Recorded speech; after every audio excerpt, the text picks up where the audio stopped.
Good evening, everyone, and welcome to So You Want to Be a Doctor. We're super excited for you all to be here tonight. We're super excited because we're going to get all your questions answered. So just, let us know what those questions are, and we're going to be having that discussion kind of throughout the course of the evening. We got a full team of folks that are here tonight, all veteran MCAT instructors with us here at Kaplan, all veteran Kaplanites, if you will, who've either worked with students in some capacity or other through the medical school admissions process, be it on the MCAT, be it on coaching students throughout. So we're excited about not just tonight, but about this week as a whole. We do have some prizes, or a prize, I should say, for tonight. And in fact, that is a $50 Target gift card. So there should be a link that you can see that's in the chat there. You can go ahead and click on that. And if you click on that, you can enter to win, and we're going to be giving out that prize later on here tonight. Ashwari is going to gonna pick the winner, and we're gonna have that prize at the end of the evening here tonight. So with that said, my name is Petros Manassi. I'm the director of pre-health programs here at Kaplan. Very, very excited to be here this evening with all of you to really kind of, as I said, answer your questions, but really give you some guidance as far as the medical school admissions process as a whole. Tonight is the first in a couple of different events that we have planned out for the rest of the week. So we do hope that you'll join us throughout the course of the week. But more importantly, really my one big request of you, which I think you're going to do an awesome job of doing, is to really just be leaned in and engaged with what we have to say here, and really hopefully kind of get those questions, those lingering questions that might be on your minds as far as the admissions process goes. So to give you a preview of what we're going to do, we're going to be together for a while, probably about an hour and a half or so, and we'll have some time for questions at the end after that. But we're going to talk about kind of admissions, kind of all the steps that need to happen between now and getting into medical school and starting medical school, and you're all at different parts of your careers, right? So some of you are maybe first-year students who are just kind of starting the pre-med requirements. Some of you might have already taken the MCAT. We're going to look at everything. We're going to look at the application. We're going to look at kind of how to prepare for the MCAT. We're going to talk about getting your application components together, the parts that you control, the parts that you need others to help you on. So we're going to do all those things. So this is really kind of a very kind of widespread conversation. We'll even talk very, very briefly, and by briefly I mean we're going to give it equal time with everything else about the personal statement. But tomorrow night, of course, we have a personal statement workshop. So, depending on your schedules, I hope that you can join us for that. But that one, we're going to spend the whole time talking about the personal statement, as it were, as far as how it fits into the application. So, lots to cover here tonight. As I said, if you've got questions, do let us know, and we'll be more than happy to answer them for you, kind of along the way. So, we're going to dive right on in. And the first question that I have for you is, why is it that you're here? Why is it that you're sitting in this room, you're giving up your evening, you're here, you're listening to us and our information that the 10 of us that are here in the room are going to be giving you? It's actually a pretty simple answer. And sometimes we forget about this. The reason why you're here is because you actually want to be here. You want to be in this picture. And this is a picture which you will be part of one day. This is what's referred to as a white coat ceremony. I'm lucky because I got a couple of my former students that are actually in this picture specifically. But the white coat ceremony is, first week of medical school. There is this kind of formal ceremony. It's a formal, informal ceremony, I should say. It's kind of the fun ceremony. Everyone's smiling because everyone has just gotten their white coat, and pretty much it's a mark into the beginning of your study of medicine. That is, it's kind of a significant step in your life, and that's why medical schools will partake in it. But this is the goal, right? This is the goal, ultimate goal at the end of the day, is to do all the right things and to make sure that you're doing and controlling the process as much as you can, so that you can be standing in a picture like this. But as I said earlier, and I'll say this over and over again here tonight, it's a long process and it's a complicated process, and there are lots of things that you have to do along the way. But really what we're here to talk about tonight is how to maximize each of those steps. And, some of those steps are bigger than others. The MCAT is one of those steps. So we'll actually spend some time actually going through a couple of the myths that exist around the MCAT. And then, of course, there are all the other parts of the application process that start after you're done with the MCAT. So we're going to talk about all those here as we go through tonight. Now, this is an old quote, and this is a little bit of a pop quiz for you. So the quote says, "Doctors are men," and I actually don't like that part of the quote, so we're going to change this around. We're going to revise the quote. But if anyone can remember or knows who said this quote, it's, "Doctors are those who prescribe medicines of which they know little, to cure diseases of which they know less, and human beings of whom they know nothing." So I'll give you guys a second just to chime in with, and you can't Google it, it doesn't count.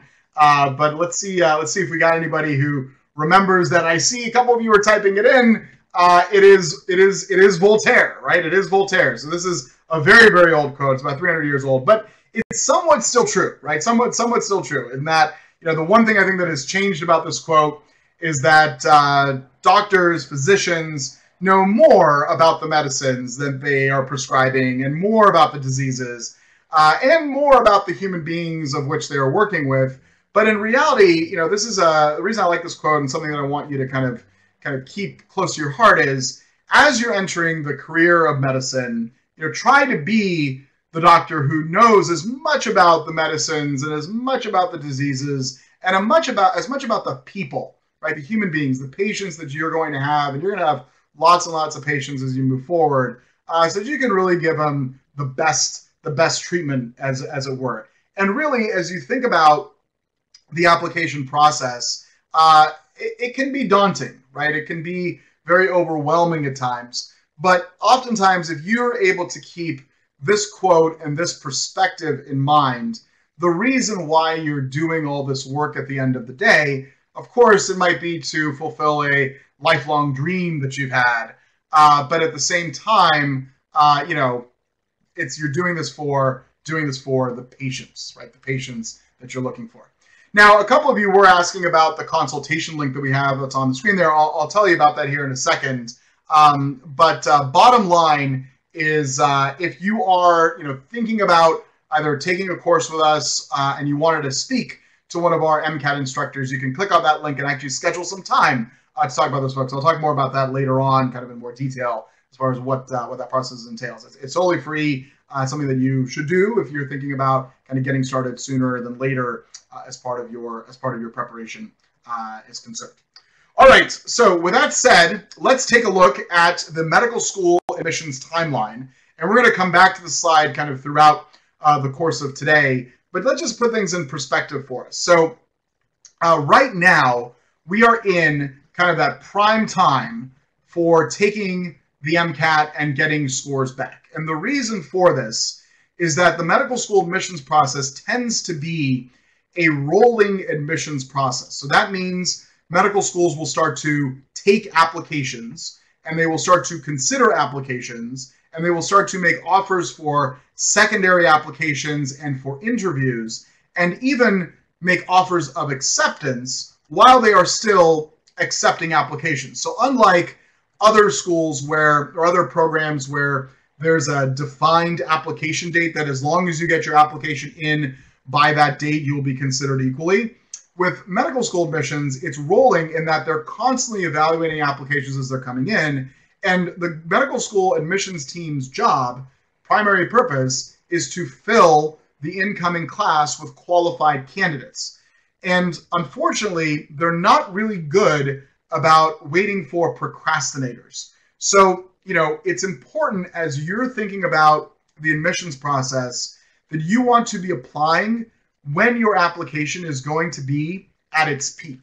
And once it's at its peak, you should be applying. Now, I will say this. I say this as an MCAT instructor. I say this as somebody who interfaces with lots of admissions deans from lots of medical schools throughout the country as part of my role here at Kaplan.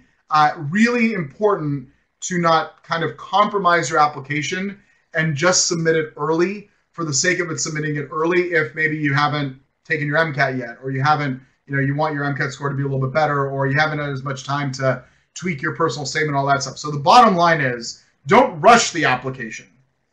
But when you are ready to apply, don't hold off on applying, right? We, as human beings, we tend to want to be perfectionists, or we want to kind of, maybe sometimes we're even procrastinator perfectionists, which means we want to kind of keep adjusting things. But really, once the application is ready, you should put it in and get it into the system. So let's talk about the different steps here. So right now is kind of prime time, prime season to be studying for your MCATs and of course getting the scores back if you are applying this year. If you're planning on applying in the 2018 cycle, which means you are applying for entry in the fall of 2019. So the medical school admissions process is a long process. You start applying pretty much a year before you're actually going to start a medical school program. That primary application is going to, for the most part, unless you're applying to schools in Texas, you're going to fill out the AMCAS, which is the American Medical College Application Service application. What that is that's where you will put in your personal information. It's where you'll put information as far as your grades. So you'll input your coursework. You'll submit your personal statement there. You'll submit the programs that you've been, or the activities that you've been involved in. So your volunteer experience, your research experience, et cetera, et cetera.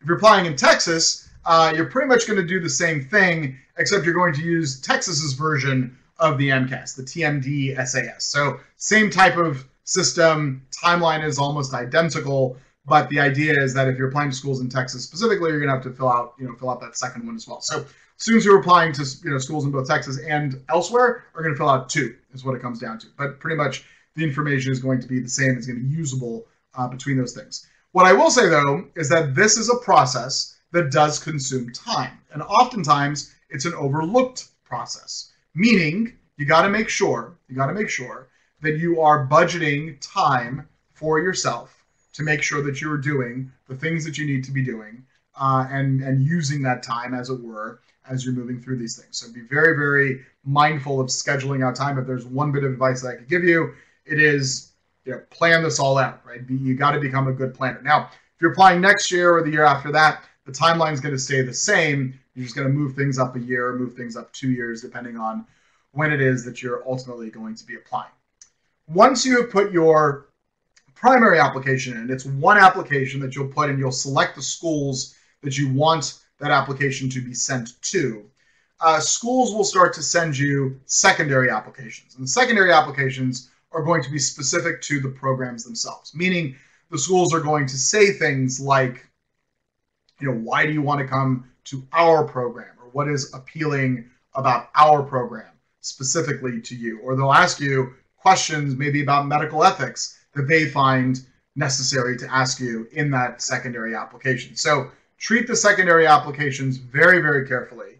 But more importantly, recognize that since it's a rolling process, as you receive those secondary applications, you want to be budgeting time to make sure that you're filling them out and returning them to programs. Because once that secondary application is in, then the schools are going to do another review and they're going to invite candidates off to the interview. Now, some schools will send secondary applications to all the students that have applied. Some schools do go through a selection phase at that primary application and then, of course, at the secondary application, which leads us to the interview. So when you look at the stats, when you look at the statistics the medical schools have, usually medical schools will interview about twice as many students as they will offer admission to. And I want to be very, very specific when I spell this out for you as far as what we mean by those numbers. I'm going to use some hypotheticals here.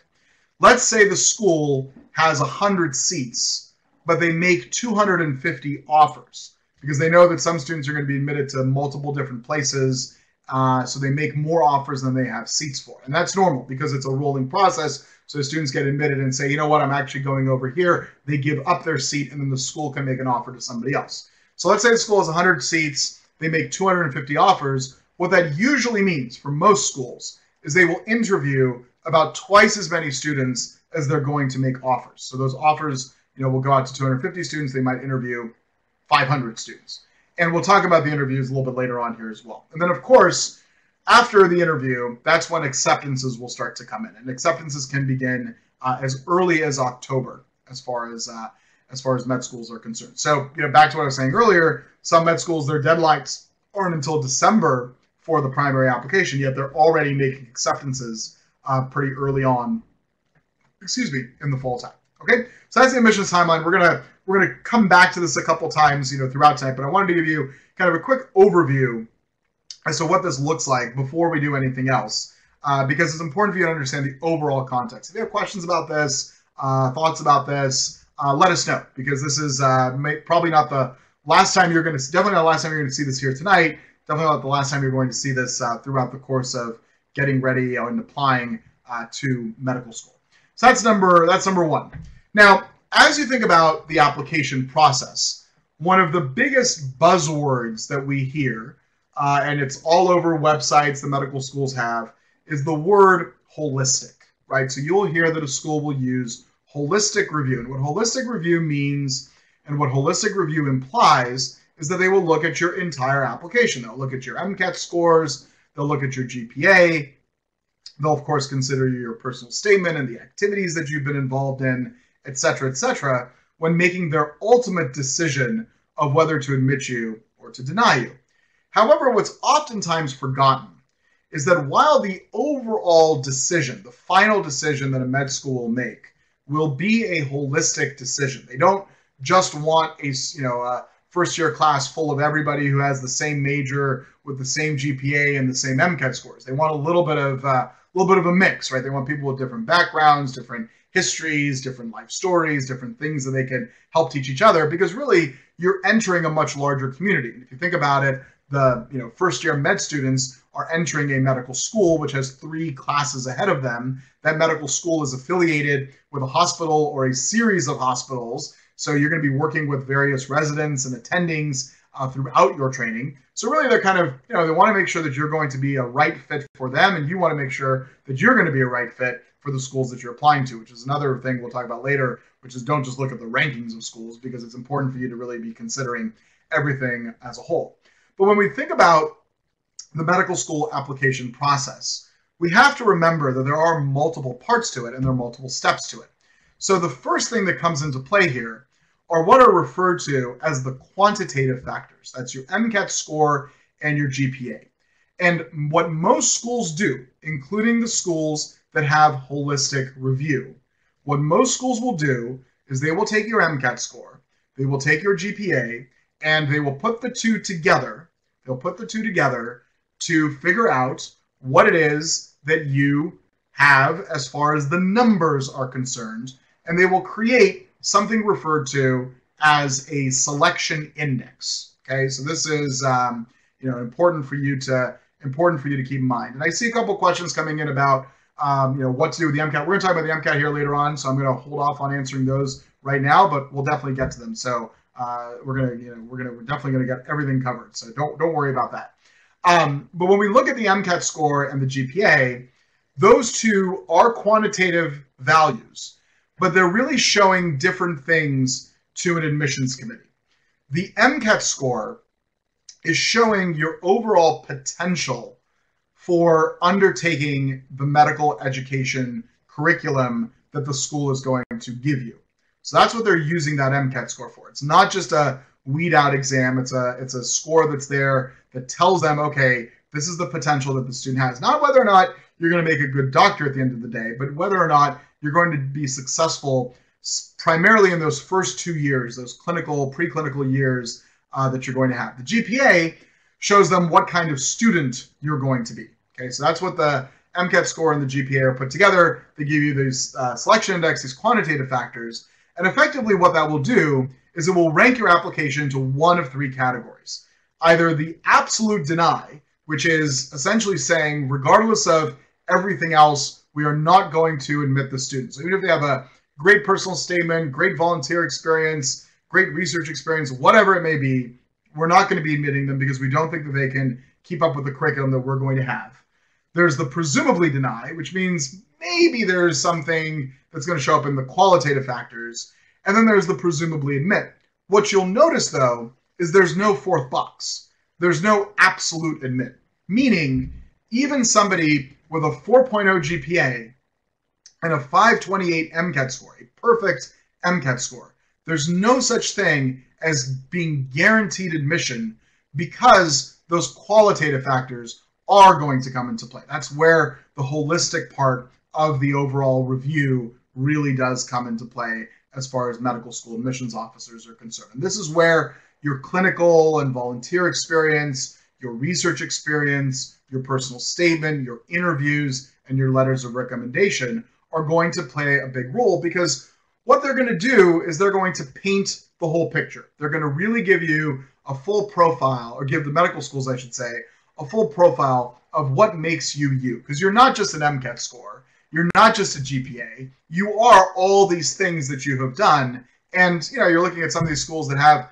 10,000 applicants. They don't have time to read about every single student. They're going to focus on the students that they know, based on the numbers, demonstrate the strength to be successful in their programs. So really, it's important to make sure that you're maximizing your MCAT, you're maximizing your GPA, because even though they are 2 of 7 admissions factors, they really are the first 2 that are looked at. If you don't overcome that hurdle, it's going to be a little bit harder to get the eyes of the admissions officers as you're working through. Okay, so something to keep in mind as far as the overall process, the overall review is concerned. Now, when we talk about the MCAT and we talk about how important the MCAT is, we actually do a survey every year of admissions officers from the medical schools, and year after year, and this year included, the MCAT score came back as the #1 reason. In fact, for the admissions officers that didn't list it as rank it as #1, most of them ranked it as #2. The most important factor in the medical school admissions process. So the MCAT score, the GPA, the experience, the interview, the letters of rec, and the personal statement is kind of weird. It's shown as a small number, but the reason it's shown as a small number is because they only read personal statements from a handful of students who have met that presumably admit part, right? That presumably admit factor as far as the selection index itself is concerned. So still very important, still very relevant. You can't really fail on any of these. You need to make sure that you're firing on all cylinders, but something to keep in mind as you're looking at this. So we're going to talk about the MCAT here in a second, because we know that admissions officers will say this year after year, that the candidate's MCAT score is the most important factor in the medical school admissions process. So hugely important to make sure we're putting the right focus on it. And we're going to put a little focus on it right now by going through a couple of myths. So these are some very, very typical myths. And I'm lucky. I sometimes feel like I'm the luckiest person in the world. I got a great role. I get to teach students like yourself on the MCAT channel as an MCAT faculty member. I get to talk to admissions officers throughout the year. I get to talk to advisors throughout the year. And we oftentimes, we have a lot of conversations, and we learn a lot of things from each other. And one of the things that we've learned through the years, which I wanted to make sure that we shared here with you, is the big myth. And you might be in this category. I know I was. We think of the MCAT as that ultimate weed out exam, right? The MCAT it's there to weed me out from the admissions process. And that's not entirely true. In fact, as I said earlier, the MCAT's really there to predict your success in the medical education. That's why they have it. That's why the medical schools will ultimately give it to you. So let's talk a little bit about what's tested on the MCAT. Now, I saw from the chat, a couple of you were asking and talking about potentially taking a gap year. And gap years are fine. We'll get to gap years. I can talk about them right now. But what and if you have questions about gap years, let us know. But pretty much what a gap year is, or gap years is you decide, I finished my undergrad. I want to go do something different. I'm going to apply to med school a couple of years from now. And in fact, we are seeing more and more students. In fact, the average entering medical school student age is around 24 years old or so. So we're seeing more and more students take some time to do different things. And med schools love that. Don't feel that you have to do that. But, if there's something that interests you, if you're going to go to the Peace Corps, or Teach for America, or whatever it might be, taking gap year is not a bad thing. Whatever you do, make sure that your gap year is something fulfilling, something you want to do, and you're learning. Right? You're always learning. Just because you're not in school, you're always learning. At the same time, though, if you are planning on taking gap year or not, you want to make sure that you got all the kind of core content ready as far as the MCAT is concerned. So let's take a quick look and see what's tested on the MCAT, and then what's kind of taught in school and what's required and all that good stuff. So your pre-med requirements. So the pre-med requirements, the prerequisites that every medical school is going to want to see is a year of bio, of general chemistry, of organic chemistry, and of physics with a lab, right? So that is kind of minimum requirements. Every med school is going to want to see that.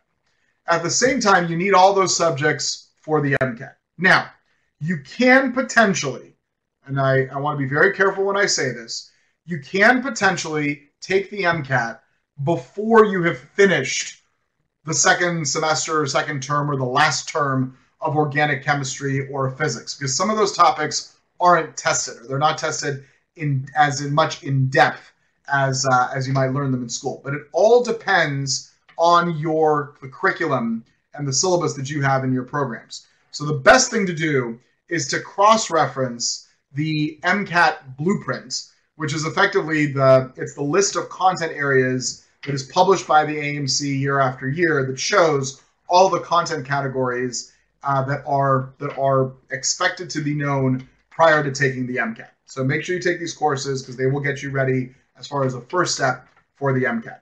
And then, of course, when you take our class, you'll review all those areas, right? So that's something that we will do, but you should have these classes in. Now, about 2/3 of med schools currently require some type of writing intensive course. About 1/5 of med schools do require calculus, surprisingly, even though there's no calculus actually on the MCAT itself. The med schools will still be requiring it, so that's something that you might see. Okay, so really important to kind of keep that in mind as well. Now, the weird thing here, and I want to be very, very careful when I say this, these are the pre-med requirements, and the 4 sciences, those are required for the MCAT. But there's also biochemistry, psychology, and sociology that is included on the MCAT, but you don't necessarily need pre-med coursework for those areas. So if you're applying to a school that doesn't require biochem, or doesn't require psych, or doesn't require social, doesn't require a behavioral science on your transcript, those are areas that you could potentially, if needed, teach yourself, right, or learn on your own at your own pace. We have resources available for that. In fact, all of our PLUS students, we'll talk about PLUS later on, but they all receive our foundations of biochemistry and our foundations of psychology and sociology as part of the course. So if you needed to learn those material, those topics, you can. Because not all of biochemistry, I was a biochem major, I can tell you for a fact, not all biochemistry is tested on the MCAT. Not all psychology or not all sociology is tested on the MCAT. They're very, very specific topics that are tested on the MCAT, and you are responsible for those as part of your preparation. Okay, so just be very, very mindful of that. Again, our course is aligned to that curriculum. The blueprint is available for you to see. Now, there are other courses that are helpful, but they're not required. So courses in molecular bio and genetics and physiology and anatomy, stats, embryology, social science, these are all great courses to have, not because the content's going to show up, but because the critical thinking and the problem-solving skills in those types of courses are going to benefit you as you get ready for the MCAT. So these are in no way content areas or the level of content areas are going to be required for you, but these are going to be helpful for you in the long run. So just keep that in mind as well, as far as your preparation, as far as the work that you're doing, getting ready for this exam. Anatomy is a question. Actually, we were just at the AMSA conference a couple weeks ago, and I got a lot of questions about anatomy specifically. There was a group of students. I forget which school they were from, but everyone was asking about anatomy. The bottom line is any medical school is going to say to you, only we can teach you anatomy the way we can teach anatomy. So be very, very mindful of, don't take anatomy as an undergrad just for the sake of applying to medical school, because you're still going to have to take it as a medical school student, because they're going to teach it to you in a very, very different way, and much more in-depth way than you would ever learn in one term of an anatomy type program. So since the MCAT is an important admissions factor because it's a predictor of success in medical school, this is an exam that you want to be treating quite seriously as part of that preparation. Now, I see a couple questions that have come in as far as, do we need to take the MCAT before you fill out the primary application? And the short answer is no. You don't need to take the MCAT before you fill out that primary application. So if there are some of you here that are testing or planning on testing this summer and you haven't started your course, you haven't signed up for a course yet, that's totally fine. The only thing to keep in mind, though, is that the medical schools will not consider your application to be complete until the MCAT score is in, which means they won't actually review the application, but it's totally fine to get it in. But just remember that you're still going to have to fulfill that obligation of taking the MCAT before they consider the application itself to be complete along the way. Okay, so just something to kind of keep in mind. Now, there are seasons of the MCAT, and we actually have passed one of the seasons. That is the January testing season, and we're already starting to lose out on the March ones. The last MCAT in March was this past Saturday, so it was on the 24th. If anyone took it on the 24th, congratulations, or if Sarah's already taken it this year, even in January, congratulations, you're done. But the good news is a couple things. One, there are plenty of testing dates that are left. Two, you can take the MCAT even 2 years prior to applying to medical school. So especially for those of you that might be considering a gap year, oftentimes what we will see happen is students will say, you know what, I'm going to go take the MCAT. I'm going to do the setting now. Then I'm going to go do my thing for 2 years or so. I'm going to take the MCAT now, though, because the material is fresh in my mind, and then I'll apply later with that MCAT score. That is totally fine and totally something that a lot of students will do. You're not trying to do everything all at once, and it just depends on how we work together. But a couple things about the MCAT seasons. The April-May exams tend to be the more popular exams, namely because if you have taken the exam by those dates, your scores will be ready for the early part of the MCAS review, right, of the review of that primary application. So the primary application will open in June, or you can start submitting the primary application in June. So that's why the April and May tests tend to be very popular. I will say this as an MCAT instructor, and I know my colleagues will back me up on this when I say this. If you have not yet started studying for the April or May exams, it's probably not in your best interest to take the April or May exams, namely because you want to give yourself about 4 to 5 months of time to study for these exams. You can do it in less time. 3 months is okay if need be, if you have fewer obligations. But really right now, if you're planning on testing in 2018, you should be looking at dates kind of June and beyond, just so you're not trying to cram it in, right? There's not a whole lot of time left before May 24th, which is the last test date in May. If you, for some reason, need to repeat the exam, there always are the August and September exam dates that are there. So that comes back to that notion of, can I apply now without an MCAT score? Yes, you can. You can even test in September. You can apply now I should say, in June with your MCAT score from earlier on. But you can indicate on there that you have a future test date. So that's the key to keep in mind as it were. Now the good news is when you take the MCAT, you release your scores to AMCAS.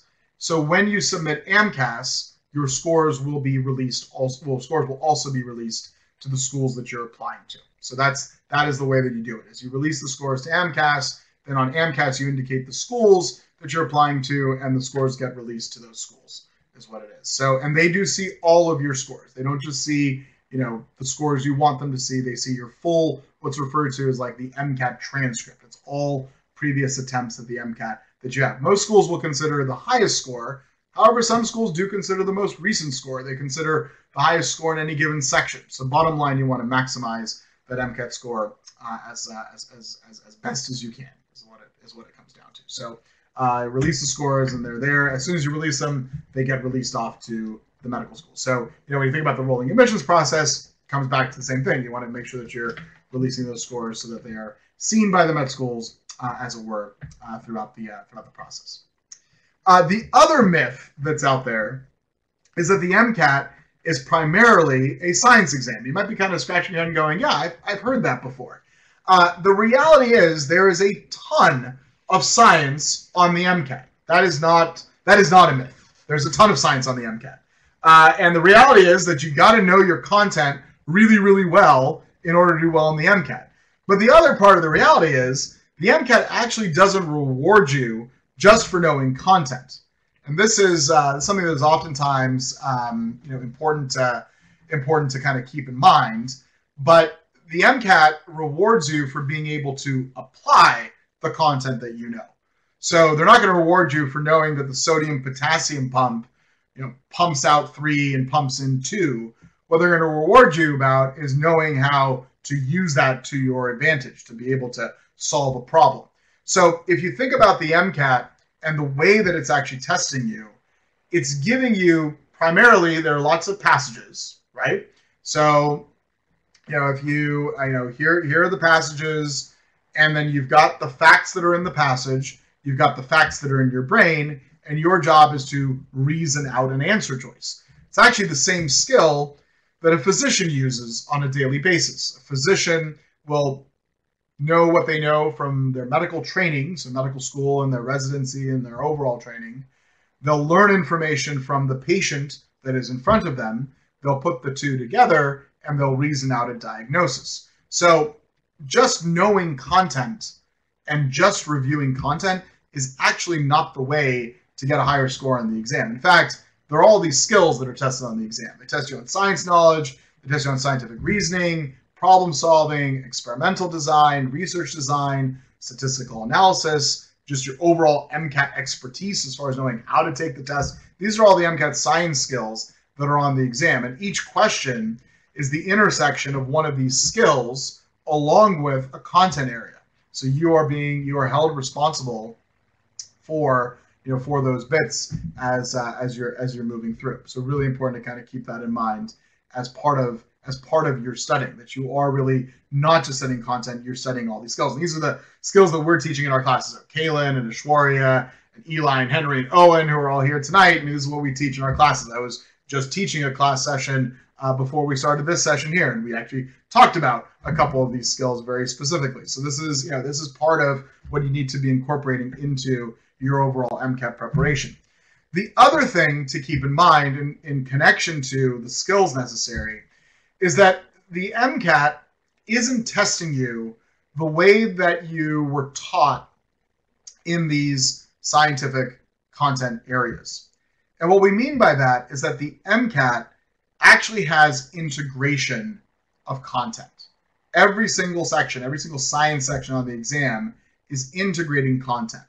So when we look at the chemical and physical foundations of the biological systems, this is a section that is testing you on biochemistry, that's the light blue here, good old bio, good old general chemistry, good old organic chemistry, and good old physics all in one section.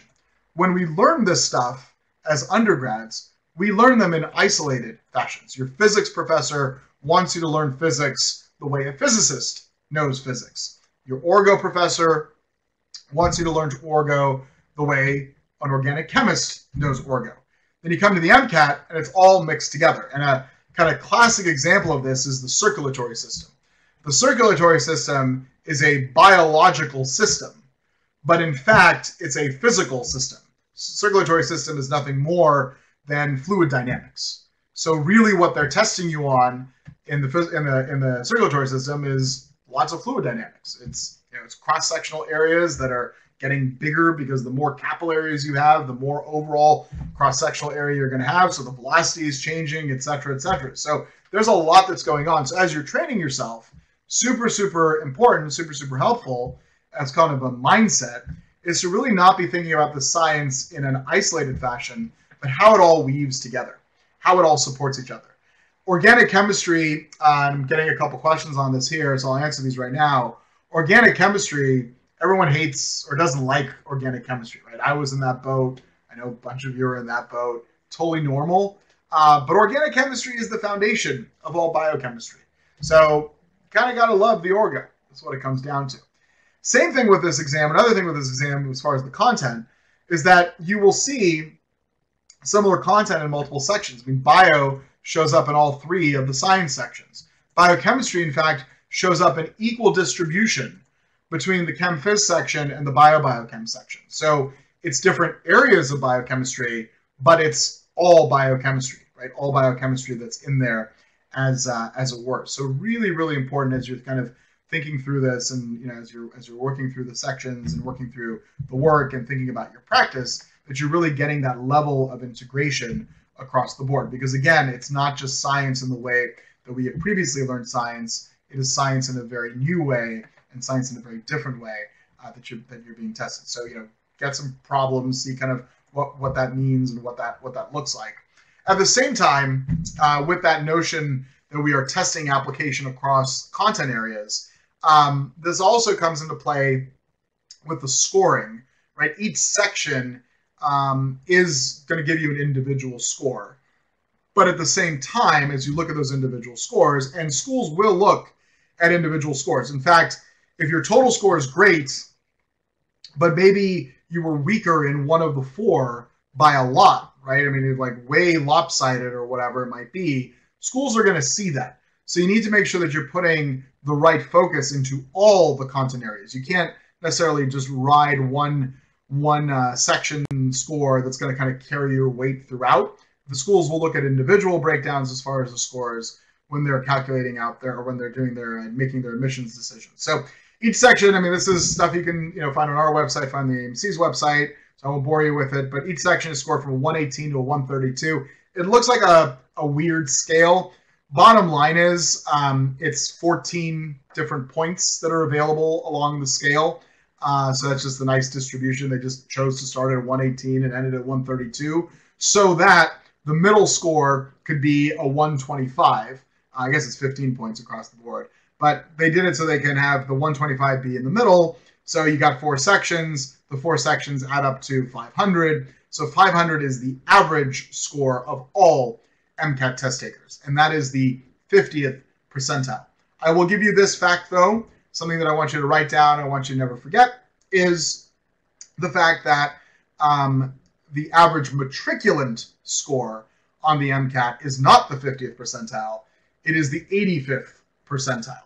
So you do not want to be average. You want to be above average. Now, that being said, there are students that will be admitted with numbers below the 85th percentile. There are also students that will be admitted, or will not be admitted, I should say, that have scores above the 85th percentile. So that's where that holistic review really comes into play. There was a question that came up earlier, which I was waiting to answer till now because this is the appropriate time to answer it. I think a couple of you asked this. When you're taking the MCAT, are you allowed the option to not release the scores and stop the process? And the answer is yes. Though the answer is yes. However, what that means is that you cancel your score. So you will never see your score as well. So when you go to take the MCAT on test day, if you know things went poorly, you sit there and you go, okay, I didn't answer 20 questions in one of the sections because I forgot about them or I just didn't see them or whatever it might be. You do have the option to cancel your score, but it will be recorded that you canceled the score. But you will never see your score. And of course, they will never score your test. So your score will never be actually, calculated even. But highly not recommended to cancel the score, to have canceling the score as part of your overall strategy.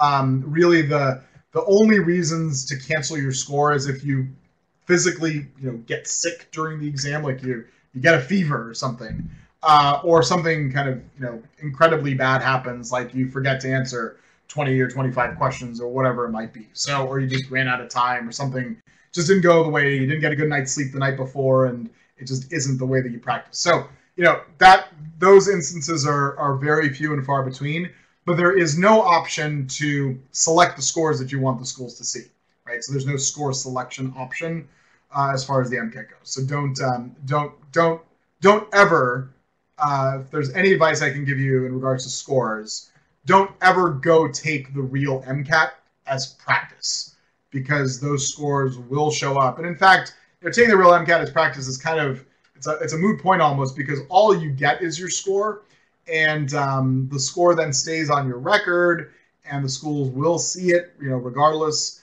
of what other scores you might get in the future, and then it costs you a considerable amount of money. So it's not really in your best interest to do much with that. So don't, as it were. Okay, so that's that as far as scores go. As I said, if you have questions, throughout any of this, do let us know.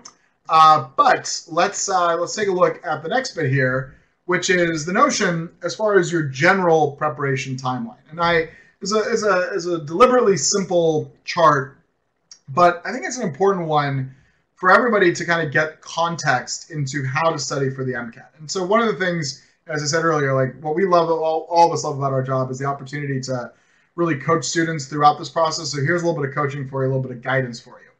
It's easy to think, okay, I'm taking the MCAT, and maybe this has been you at some point. I'm taking the MCAT, so I better start taking full-length exams right from the get-go, right? Just dive right on in.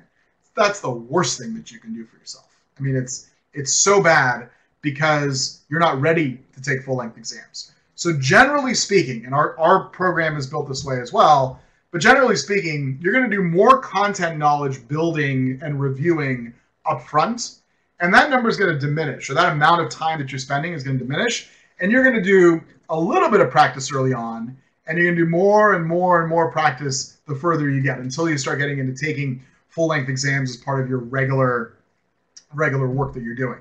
What's great to keep in mind, though, this is a top tip that I can give you.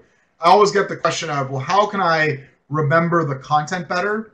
The way you remember the content better is by practicing with questions. And in fact, that is maybe the best gift that you can give yourself, is to always be reinforcing the content that you're learning with practice, with questions, applying that content knowledge over and over again. And earlier on, you do it kind of in smaller sets. Later on, you do it in larger section type tests. And then as you get further down the line, you start taking full-length exams. But whatever you do, don't take a full-length exam right from the get-go. In fact, the diagnostic that you take with our program, you start off plain and simple with a half-length MCAT, because it's not time to worry about the endurance. In fact, the endurance is even something that you have to build up as you go. You gotta kind of get ready for, I mean, it's a 7.5-hour exam, right? This is not a short exam in any way at all. So you gotta really kind of build yourself up to this as you're moving forward. Now, one thing that I wanna make sure we cover on here, which we didn't cover earlier, because I wanted to talk about this before we moved on to this, is that as you're looking at the test, there is this critical analysis and reasoning skills section, the CARS section. It's this section right here. It's the second section you're going to take. And you're going to have a lunch break right here. It's about 30 minutes. You can get a little breaks in between the other two sections. But the CARS section, there is no content. There's nothing that you can fall back on. That is a section that is purely critical thinking. It's purely critical thinking. It is a section that is all about how well you're able to take the information in content areas that you know nothing about and answer those questions using the arguments and analyzing the arguments that they've presented to you. So really a big skill, and a big skill that we will cover, as you're getting ready, because it's so omnipresent as far as the test is concerned. So let's talk a little bit about planning, because remember, all of this fits into the bigger question of wanting to become a doctor and the skills that you're going to have to integrate in order to become a doctor. So we're gonna talk about this in the planning perspective, and then we're gonna get into the actual application. Definitely we're gonna cover a lot about that. But as far as how much time is concerned, this is from the AMC, the folks that write the MCAT. They say students report that they spend an average of 20 hours a week for 3 months to prepare for the exam. So if we do the math, 20 hours per week times 12 weeks, which is 3 months, is 240 hours. We recommend 300 hours. And the question always is, well, why do you recommend 300 when they report that the average is 240? And it's very simple. Some percentage of test takers don't study. It's crazy to think about it, but there are a lot of people out there that just spend no time studying for the MCAT. Maybe they do like 1 or 2 practice problems, but they just go in and they take the exam. They generally don't do all that great. So we recommend about 300 total hours, 350 total hours as far as your preparation. And more importantly, you want to be above average, right? You don't want to be the average student. You want to be above average. So, it's not also just spending 300 hours. It's how you're going to spend those 300 hours. Making sure that you have the proper structure, making sure that you have the right kind of plan in place that's right for you. And I say this as an MCAT instructor, and I say to somebody who wants you to be exceedingly successful on this exam. Don't just look at what your friends did and do the same thing. Do what you need to do, right? Do what you need to do in order to be successful. Everybody's going to need or have different strengths and weaknesses. We can help with that. We actually have something that identifies your strengths and weaknesses and makes recommendations as far as what it is that you should be doing. But important to kind of keep in mind that it's not just about the amount of time that you're spending. Now, let's talk about where to apply to school, because you've got all the factors as far as, you know, the MCAT goes and all those things, but sometimes you got to figure out where you actually want to apply. So the first thing that I'm going to tell you, kind of step 0 in all of this, is get a copy of the medical school admissions requirements. Okay, so it's available from the AMC. What the MSAR does, plain and simply, is it gives you, each school has a little dossier, and it tells you the number of people that have applied, the number that were accepted, whether or not they accept out-of-state applicants. If you live in, you know, state X and you want to apply to University of Y, and University of Y does not accept any students from out of state, should you be applying to University of Y? Absolutely not, right? That is not in your best interest at all, because they're not going to accept you because you're not from their state. So you want to get the MSAR, and what the MSAR is going to give you, it's also going to give you kind of the average MCAT scores, the average GPA, the typical profile of the class, and you want to research the MSAR. I mean, there are going to be schools that you're going to kind of know you want to apply to, maybe especially the ones that are more local to you, or if your undergraduate institution has a medical school attached to it, right? You're like, oh, I want to just stick around here because I like this part of the world. I'm going to stick to that. But get the MSAR, start doing your research, and step number 1, really, after getting the MSAR, is to eliminate schools that are definitely not a good fit. Okay, and this is going to be hard sometimes because you're going to look and be like, yeah, that school looks good on paper, but it's a rural environment, and I really want to be in an urban environment, or vice versa, right? Or it's too far from home, or it's maybe too close to home, which is usually more the issue than anything, right? So eliminate schools that aren't a good fit, and you'll be amazed how many schools right from the get-go you're just, you know, crossing off the list right from the beginning. Step 2 is to go through the schools and assign points based on fit, and this includes kind of the metrics, but also includes like the style of teaching. Some schools are very problem-based learning. Some schools are very clinically based. Just look at the programs, read about them, and you know, do your research, talk to your friends, read the forums, see what people are saying about various schools. And kind of a good exercise is to give 3 points to a school that exceeds your ideal. Give 2 points to schools that match your ideal. Give a 1 point that are a little bit below the ideal, and 0 points that are far below the ideal.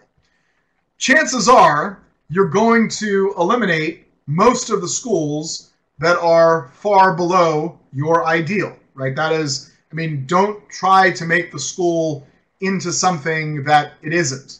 And also, and I want to be very candid here, there's a lot of kind of weight that's put on to the name of the school, right? You're thinking, oh, that's a very, you know, well-known medical school. If it's not the right fit for you, then it's not the right fit for you. And that's okay. Because at the bottom line, the end of the day, the goal is to be admitted to medical school, to be in a school where you're going to feel supported, you're going to be successful, you're going to learn a whole lot about medicine, and then you're going to go take your board exams, and then you're going to go through the residency match.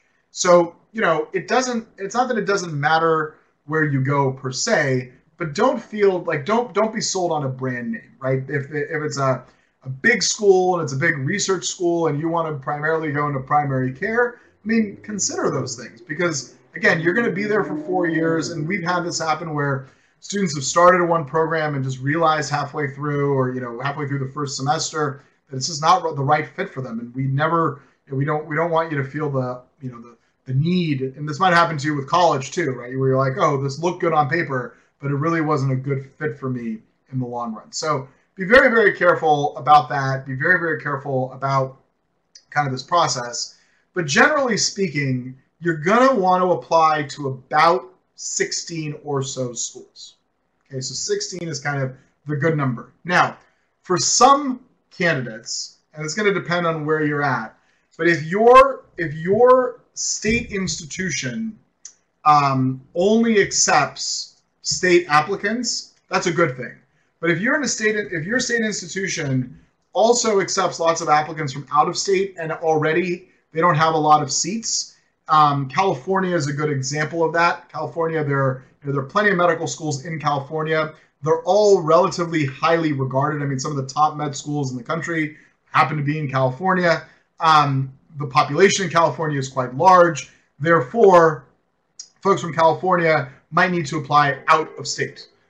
Same thing goes with some, the bigger the populations are, and if there are only a few schools, just so happens that it makes it a little bit, you might need to apply to a few more than 16. But generally speaking, 16 is a good number, and you can use a nice simple principle of 6, 6, and 4, where you apply to 6 that are kind of good fits, numbers match your numbers, the school matches you, 6 that maybe are a little bit more, kind of you're above the numbers maybe, or you would be happy there, and then 4 reach schools, so schools that maybe just are a little bit outside of your range, but you want to give it give it the old try, if you will. So nice little way to think about it. So 6, 6, and 4. So 6 of one, 6 of the other, and then 4 of the reach, if you will.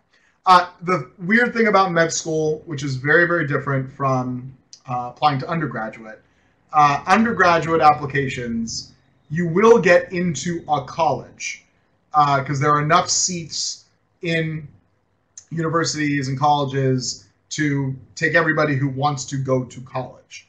You might not get into your top choice college, but you will get into a college. Medical school admission is a little different. I mean, you've got about 52 or so thousand people that are applying in a year. The numbers vary from year to year. We'll see what what the final 2017 numbers are, which is the group that they're admitting right now for entering the fall of 2018. But they're only going to be about 17 to 18,000 first-year seats. Maybe it's closer, to like 19. But the point is, it's a pretty tight race to begin with. So, make sure that you're choosing the right schools. There's no such thing as a safety school, if you will, as far as the med school admissions process is concerned. All right. So we're about halfway done, which is great. We're going to talk about the do's and don'ts, because there are certain things that you should be doing, and there's certain things that you should not be doing. And we're going to go through, remember those categories I showed you earlier on? We're going to go through each of those categories is what we're going to do. So clinical and volunteer experience. Bottom line, this is a huge, huge part of your application when you look at the qualitative factors. You want to gain clinical experience in some level to confirm your interest in medicine. This is oftentimes overlooked by students. And this isn't a passive exercise. You want this to be an active exercise. You might start working in a hospital and realize, I don't like being around sick people, right? Well, maybe there's another career path that you should be considering, because you're going to be around a lot of sick people as a physician on a daily basis. Whatever it is that you do, and it doesn't necessarily need to be medically related per se. So don't feel that all of your volunteer experience needs to be medically related. In fact, most of your volunteer experience won't be medically related. The point here is to gain leadership skills and to learn things that you just don't learn in the classroom. Right? You don't learn how to organize a big group of people to complete a task in a college class, right? You learn that by being the president of your club or being a coordinator for a clinic or whatever it might be. You only have 15 slots on the application to list out your experiences. And a big mistake that a lot of students make is they try to fill up all 15 of them. The bottom line is, you talk to any admissions officer, they will say, we would rather see a student involved in a few activities, but they've had a long connection with those activities, and they have taken on a very, very deep interest in those activities, and they've learned something from those activities. I think the bottom line is anything that you do, you want to make sure that you are learning from those experiences, right? So definitely learning from those experiences is going to be a big part of your work in these volunteer activities. So as you're in these activities, it's not as important to focus on the what you're doing. What I want you to take away, and especially for those of you that have already been involved, I'm sure you're all involved in some kind of activity, always be thinking about what you're learning from the process, right? That's really, really important. The takeaways is a huge, huge part of this. Now, clinical experiences, they can vary, right? There's shadowing, which is nice. It's a very passive exercise. but even working at the check-in desk at the hospital, that's clinical experience. You're interacting with patients. So clinical experience is any type of interaction with patients that you can do not as a physician, right? I mean, you're not gonna be maybe, actually prescribing or examining the patient per se, especially with some of the HIPAA laws that are out there. But anything that's really, you're just interacting with patients, even if it's, and one of the great clinical experiences that a student of mine had, which I will share with folks, I'll share this with you, was she volunteered. There was not a patient waiting room, but a family waiting room for family members who were going through surgery. And there was a waiting room there, and she would interact with those family members, because even though the family members aren't the ones on the operating table, they are part of that patient experience, right? They are part of the healthcare experience. And so she had a great experience just literally volunteering there, and it involved pouring coffee and just having conversations, right? Grandma's having a little procedure done, and the children and maybe the grandchildren are there waiting for grandma to be out of the operating room, and they're going to go visit grandma, whatever it might be. I mean, sometimes those kinds of experiences are great too. Clinical experiences can also be in a hospital setting, but not, working with patients, but working with patients indirectly, even through like clinical trial research, right? I mean, not you yourself being part of the clinical trial, but like coordinating a clinical trial or coordinating patients, right? Coordinating patients for a surgical center or for an office or whatever it might be. Actually, my doctor's office, I feel like every year he has a new person at the front desk, and that person is always a pre-med. And every time I go into the doctor, it's, oh, Petros, can you talk to so-and-so? She's applying to med school this year, so she has some questions. I'm like, sure. While I'm waiting, I'll talk to her about those things. But, she's or he, and they're getting experience interacting with patients, again, at a level that is, that you can without having the medical degree. So that's clinical work. If you got questions about those, let us know. Research, also hugely important. I mean, so much of medicine is research-based.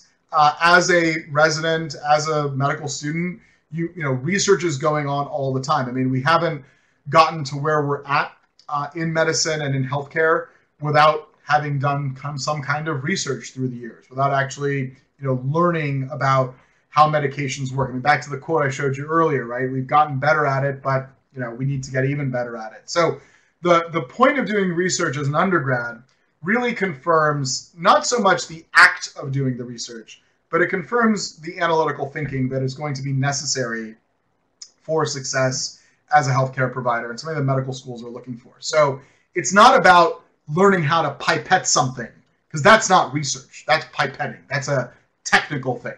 Research is really understanding the whole project, understanding why we're doing the things and the analytical thinking that's necessary in order to be able to solve the problem. So when you're involved in research, don't just know what it is that you're doing. I'll tell you this much: med schools care less about, oh, I learned how to run a PCR or whatever it might be. They care less about that. They care more about how your role fits into the project as a whole, right? So that's really, really an important part of it. But also remember that research doesn't necessarily mean a scientific or biological lab. Research is research, right? So research is research. So you can consider research outside of medicine or outside of science. A lot of students will do research with departments of public health, where you're analyzing demographics and how they respond to certain types of medication, or how they respond to changes in diet, or whatever it may be, right? So considering your research outside of medicine and outside of science is totally fine. So definitely research your research opportunities. Don't feel like you've got to go find that position in a lab, because that is that is important. Now, if you're applying to an MD PhD program, that's a different story. MD PhD program, they do want to see that you've undertaken research, preferably in the field that you're looking for the PhD to be in. And in fact, you will not just be applying to an MD program, you'll also be applying to the PhD program. PhD programs will ask you to actually explain what kind of research it is that you want to be doing. And usually that is an offshoot of the work that you've done as an undergrad. So that is going to be a big, big part of it. Now, the personal statement is an interesting part of this whole thing, because the MCAT and the GPA, those are your quantitative factors. Your volunteer experiences, your research experiences, those are the activities that you've done. But the personal statement is where you get to talk about yourself. And if you're anything like me or most people, we generally don't feel all that comfortable talking about ourselves. And as I said, tomorrow we're going to do a whole 2 hours on the personal statement. So if you haven't signed up, sign up, come to that, because we're going to give about 3 minutes here today. But trust me, there's 2 hours that we're going to talk about the personal statement, and it's crazy how much goes into the personal statement. But the bottom line with the personal statement is this. It is your first interview. It is your interview in writing. So this is where you get to tell the schools why you're awesome, and more importantly, what you have learned from all those experiences that you've talked about in the previous parts, right? The research experience, the volunteer experience, all those things. This is where you get to actually say, here's what I've learned from this. Here's how I've grown as a person. And the way you're going to do so is you're going to do it by telling stories about yourself that are going to demonstrate your various characteristics. And that's a mistake that a lot of students make in the personal statement, is they write their resume. Personal statement is not a resume. Resume is a resume. Personal statement is where you say, okay, I volunteered in this lab. Here's what I learned about myself. Here's what I learned about research. Here's how I'm going to be applying these skills in the future. The other mistake that we make often with the personal statement is that the personal statement will ask you why it is that you want to go to medical school. And the reality is you shouldn't be writing the personal statement just answering that question. What you actually want to be answering is how you are going to be an awesome physician by going to medical school, right? So what is it that is going to, how is it that you're going to take the experiences that you've had in the past, and how you're going to be able to apply those, and what are the goals that you have ultimately for your future, right? That is going to be a huge, huge part of this process and a huge part of the personal statement. As I said, we're going to spend a considerable amount of time on this tomorrow. So, stay tuned, come on back. We're more than happy to, we're going to do a lot. We're going to do a lot tomorrow is what it comes down to. But personal statement is a big, big part, because it's really where you get to talk, get to show the schools another side of you. Some of the worst personal statements that I've seen as examples are students that open up with, oh, here's my GPA, here's my MCAT score. And schools are like, yeah, we know that. Tell us something about you. Tell us what you did last summer. What did you learn from that experience, whatever it might be. So those are going to be the key parts and the key components of the personal statement. So it's really that first interview in writing. It's you letting them get to know you, and quite frankly, getting them to want to then invite you in for an in-person interview, right? It's, hey, this person is great MCAT scores, great GPA. We want to meet, great personal statement. We want to meet them. We want to meet them. We want to get to know them. We want them sitting in our first year class. So really important to kind of keep that in mind, as it were. The interviews, very, very important. You can't get into medical school without an interview. You should consider every interview mandatory, even if it is from a school that you say, you know what, I'm now not considering because maybe you've been admitted somewhere else, or it's a school that you're looking at and saying, you know what, I've changed my mind. If you've been offered an interview at a school, you should be going to that interview. If anything, to get a little practice for the next interview. The thing about interviews, though, is that, and this isn't on the slide here, but this is maybe the most important thing. The key to success in the interview is to be yourself. There is nothing that says that they want a certain type of student. There's nothing that says that you have to answer questions the way that they want you to answer questions. In fact, every dean of admission that I've spoken to through the years has said that the interviews they like the least, or the students they like the least, are the ones they feel are just answering the question the way that the student thinks that the admissions officer wants them to answer the question. You need to be yourself. You need to make sure that you are really, really painting your picture. And it's important, to be personable, of course, because again, this is an opportunity for them to get to know you. But part of the reason why the interview, why you should consider the interviews as being mandatory, is that the interview is not just you sitting down with deans of admission or admissions officers. The interview actually will entail, it's a whole day for most schools, and it entails tours of the school. It entails opportunity for you to get to know some medical students and get to hear their experiences. And you might find out a lot about the school that you didn't see on paper. You might realize, hey, I really love this environment. I really like the fact that the faculty have lunch with the medical students, or whatever it may be. So bottom line, really do treat that interview day very, very carefully. Now, you want to schedule the interviews very strategically, because the interviews do require you to go to locations. They don't do Skype interviews or video conference interviews. They want you to physically go to location. So if it's going to involve travel, there is an expense that comes with this. You want to kind of schedule them as strategically as possible. If you've got a couple schools that are, within the same area as each other, maybe try to schedule them a couple days apart.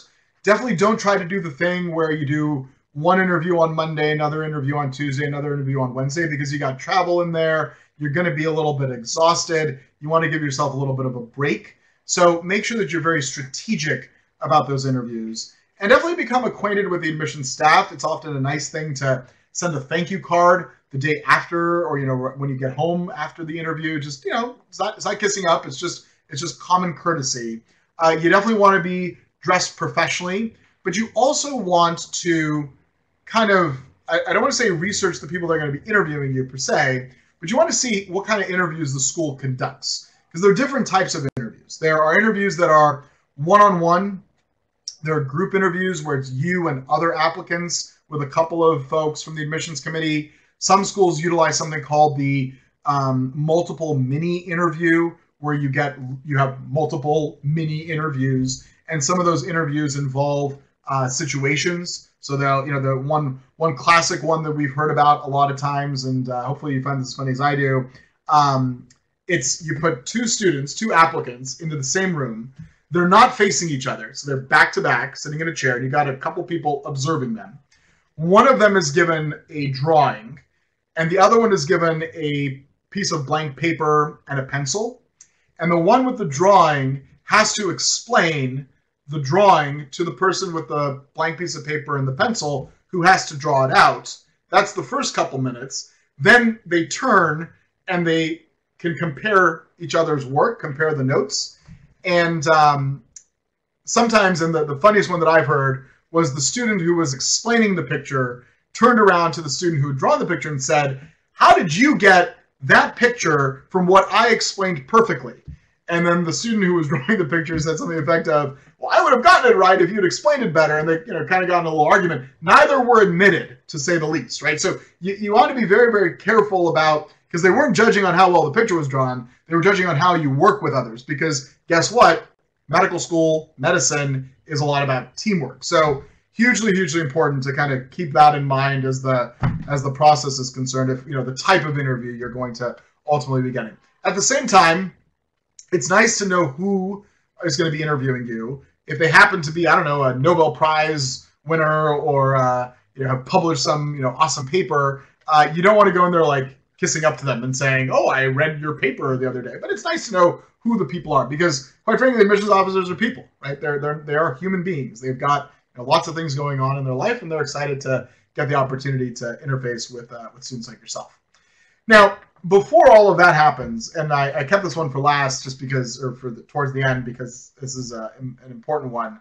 There are the letters of evaluation. Okay, so different schools will ask for different types of letters, but bottom line, letters of evaluation, also formerly known as letters of recommendation. Medical schools are liking the term evaluation better, because you're not necessarily recommending or not recommending somebody, but you're evaluating their performance. What letters of evaluation do for medical schools is they give an insight to the type of student that you have been, type of person that you are. So you think about the different factors. The MCAT score shows your potential.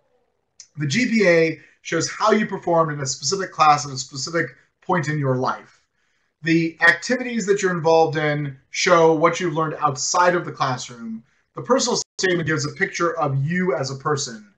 The letter of evaluation is where somebody else evaluates you from the perspective of a teacher or a superior, if it's a principal investigator maybe that you worked with in a research type facility.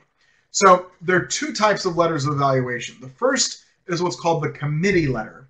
So if your school, your undergraduate institution, does a committee letter, what that means is that they will, or you will, solicit letters or evaluations from faculty that will be given to this committee who collectively will write one letter and submit that one letter on your behalf. And in fact, medical schools oftentimes say if your school has a committee letter, then you must submit the committee letter. The other type is individual letters, where you will go to professors and ask them to write letters for you. Now, here's the deal. Number one, you got to get these letters from, or evaluations, I should say, even if it's for the committee, you got to get them from people who know you really, really well. It's okay if it's not a science teacher. That's fine. Schools will oftentimes say, we want one or two from a science professor. The other one, you can kind of pick whoever it is that you want to be writing a letter. But the bottom line is these people have got to know you well. So if you had a professor who was famous in quotes, but they don't know you, then that's not a person that you want to be asking for the letter of recommendation. I'll give you a very kind of easy test for yourself. If you were walking down a busy street, so you think about like New York City and Fifth Avenue at lunchtime in Midtown Manhattan, walking down a busy street, if you were to cross paths with your professor who's going to write your letter of evaluation, they should be willing, one, to stop and have a conversation with you on that busy street, and two, know you by first name. Like, that's when I say you want people to write letters for you who know you well, that's what we mean by people who know you well, is that they know you so well that they can write on your behalf. And specifically, as you're looking at these letters of evaluation, you want to be giving these recommenders content to work from. So especially if it's somebody that you've interfaced with, a few years before, you want to remind them about how great your relationship was, right? We want to remind them about why it is that you're asking them for letters. So not only do they know you well, but you want to give them content to work with. So if you did a paper with them or you're working in their lab, give them content to work from. If you were a student of theirs, maybe you wrote a paper, give them something that they can point back to so that they can write a strong and detailed letter. The last thing that you want is a form letter, right? The last thing that you want is a form letter to come from your professor. Now, the worst scenario, and we sadly hear this all the time, but I will tell you right now, you do not want to fall into this trap. Oftentimes, professors who are asked for letters of recommendation are relatively popular at their undergraduate institutions, so lots of people are asking for letters of recommendation from them. That's very, very normal. What sometimes happens is those professors say, and I'll just use myself as an example here, they'll say, Petros, I know you so well, I'd love to write a letter of evaluation for you. I'm a little bit busy right now, but no problem.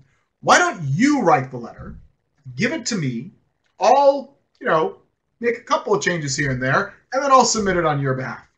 And that sounds really, really tempting, because you go home and you're like, oh, Petros is the most awesome student I've ever had in my 50 years of, teaching, et cetera, and you just write a letter that praises yourself left and right. And then that letter gets sent to your professor, and he or she puts their little bits of changes onto it, and gets sent over to the school, and the school sees that letter, and they also see your personal statement, and they realize that the writing style is oddly almost identical. And it sounds crazy, but they can pick up on these things. So bottom line, if a professor doesn't feel that your time or that your application is valuable enough for their time, maybe it's time to find another professor. Or say to them, that's a great offer, but I would really like for you to write the letter on my behalf. I'll give you some great content to work from, but I'd prefer it if you wrote it. So really important to make sure you don't fall into that trap. Sadly, a lot of students do, because they think, oh, this is great. I'll just write my own letter of recommendation. My professor's going to sign it for me. Now, if you've already graduated, it's a little bit harder, but you need to get reacquainted with your college professors. So that might be just setting up some time, emailing them and say, hey, you might not remember me. I was in your class 4 years ago, but I'm thinking of applying to medical school, or I'm applying to medical school. I'd love to get a letter from you because I had a great experience in your class. Here's a reminder. And that's where you give them content. If you are not yet applying, you should, I mean, especially for those of you that are like, first, second year students or even third year students, start gathering letters now, right? Get them to write the letter for you today. Have it on file, and then they can modify it if they need to, or put a new date onto it if they need to. A lot of schools will have letter services where professors can write the letter, send it into the advising office. The advising office will hold on to it. They'll hold on to it forever, so you can grab it later on, as it were. As far as committee letters, just letters in general, can they be reused? Yes. So if you apply in this cycle and then you're going to reapply in another cycle, you can reuse those letters. Just make sure that they update them, especially if you've done something different, right? If you've done more research or done more work on them, make sure that the letter is updated. But they definitely can reuse them. In fact, a lot of times the committee letters, especially if you've graduated before, a couple of years before, they will be reused, and that's fine. But also, this is just a bit of advice. If you didn't get in the first time, you definitely want to evaluate what were the things that didn't get you in. If one of those things were your letters, then maybe it's time to get some new versions of those, or maybe they missed something. I mean, a lot of times with committee letters, advising offices do get to be somewhat overwhelmed. So, the earlier you submit to them, the more time they'll have to write a better letter. Maybe you submitted late to them and they just kind of rushed the letter out the door, maybe a little more of a form letter. So you just have to be careful about that as it were. So, take that into consideration as you're making your decisions along the way. Okay, super important to keep that in mind as it were. All right, GPA. This one's a little harder. It's a little easier, I think, for students that are earlier on. If you've already finished, this might be a little more work. But bottom line, choose majors that interest you. Okay, so never feel that there's no such thing as the pre-med major. So choose the major that interests you. Choose the major that you're going to be taking lots of classes in, that you are willing and wanting to take lots of classes in that major, and is of challenge to you and is of interest to you, and you will learn something from it. Bottom line, all you got to do is take your pre-med courses. So major in whatever you want to major in. Take the pre-med course that you have. Squeeze every point as you can out of those. GPAs are a lot harder to move than MCAT scores are, right? MCAT scores are, you can study for 300 hours and move your MCAT score from the 50th percentile to the 85th or 90th percentile. You can't really move your GPAs that quickly. But what you can do is you can be trending up and do well in your major. You get to pick your major, right? Nobody picks your major for you. You get to pick your major, so do well in your major courses and trend upwards as much as you can, right? So that's a very, very important thing to keep in mind. There was a good question that just came up, and I'm going to answer this even though it's not on topic for the GPA, but it's a good one for letters of evaluation. What if you took a big lecture class and your TA knows you really, really well? Have them write the letter, but they're going to co-sign it with the professor. Make sure the professor of the class co-signs the letter with the TA. That's just better in the long run, because that's going to give kind of a little bit more consideration. So yeah, you can get the TA to write it, but it needs to be co-signed with by the professor. Especially if it's a 500-person class or whatever. The other thing I will say though is, generally speaking, you want to get letters from folks in upper division classes, usually a little bit better in the longer scenario. So unless you went to a school that had a smaller lower division classes and such. So that's those are the factors. Those are the do's and the don'ts. And as we started, we kind of come back to this whole process. I sometimes get questions of kind of where do all these pieces fit. Pretty much everything fits into the primary application. So the personal statement, your letters get sent initially, of course, your MCAT scores, your GPAs, your list of 15, your activities. The secondary applications is really where you are writing, again, specific, shorter responses to questions that are very specific to the schools. Some schools won't have a secondary. Some schools will just say, send us a check to continue your application, which is the application fee that's specific to that school. There are going to be a lot of fees you're going to have. You're going to have fees for the primary application. Well, you have fees for the MCAT. You have fees for the primary application. You have fees to apply to the schools. And then you have costs as far as the interviews go, travel and where to stay. One thing I failed to mention with the interviews, but I'll say this now. A lot of schools give you an opportunity to stay with a med student instead of, you can crash on their couch kind of thing. It's appealing because you think, okay, I'm going to hang out with a med student. I'm going to save some money as far as my hotel costs are concerned. However, I would advise against it because these interviews are maybe the most, well, they're definitely the most important interviews in your life up until this point. Spring for a hotel room, right? Spring for a hotel room so you get a good night's rest because you never know what couch they're going to give you or how dirty their apartment might be and the whatnot. But you might be a fan of it. I know some of you might like that, but just keep that in mind.